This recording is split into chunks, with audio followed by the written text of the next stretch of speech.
Isa sa mga gulay na rich in vitamins and minerals. Kaya lang, mahirap naman kainin kung sobrang pait. Especially, mahirap ipakain sa mga bata kung sobrang pait nga ng ampalaya. So, ngayon tuturuan ko kayo kung paano mabawasan yung pait ng ampalaya. Hindi naman pwedeng totaling tanggalin yung pait kasi nandun nga yung vitamins and minerals. So, ngayon magluluto ako ng ginisang ampalaya with egg.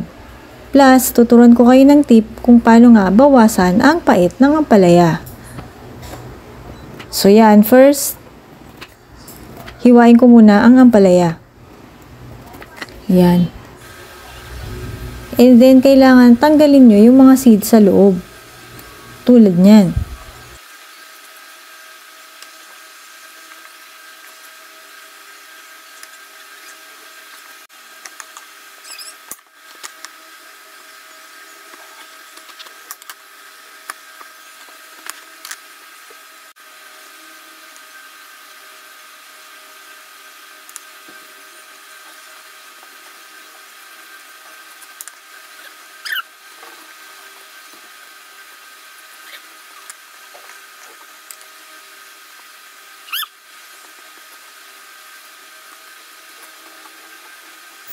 Tapos, in-slice ko na yung ampalaya into thin slices.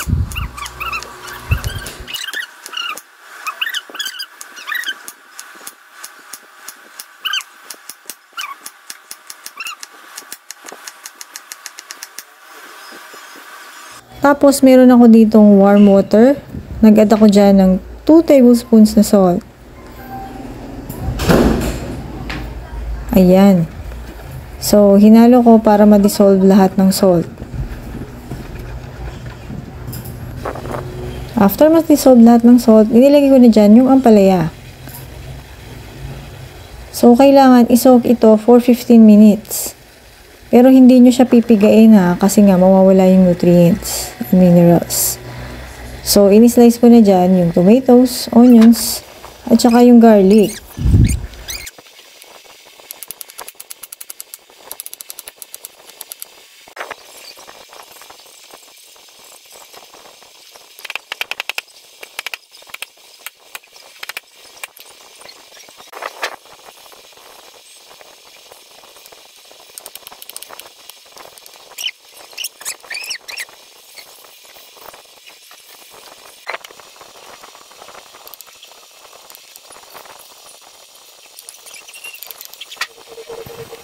Then, naglagay na ako ng oil sa pan at ginisa ko na ang bawang, sibuyas at kamatis.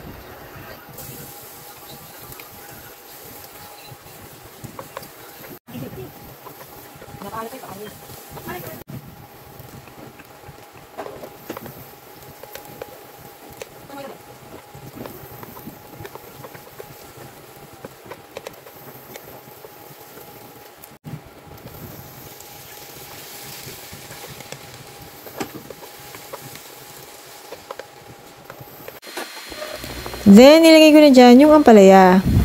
After nyan, isoak for 15 minutes. At pag nilagay nyo na yan, pakuluin nyo muna ng konti bago nyo totaling haluin. Kasi nga, mas papait pa rin yung ampalaya kapag hinalo nyo agad. And then, nilagyan ko na ng magic sarap. At nilagyan ko rin ng asin at black pepper.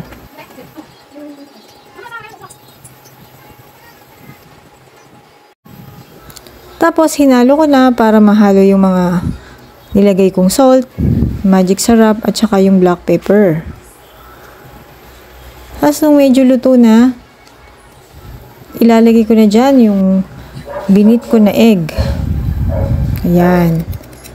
So, mas maraming egg, mas masarap. Ayan. Konting kulo na lang at luto na ang ampalaya. Napaka-rich sa nutrients. So, ito ay nagsusupport sa ating digestion at nagbo-boost ng ating immune system.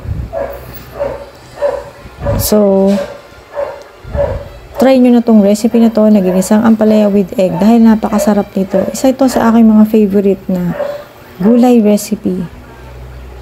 Paki-follow po ako dito at paki-subscribe sa aking YouTube channel.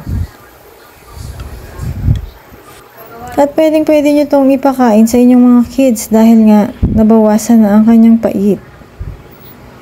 See you on my next videos!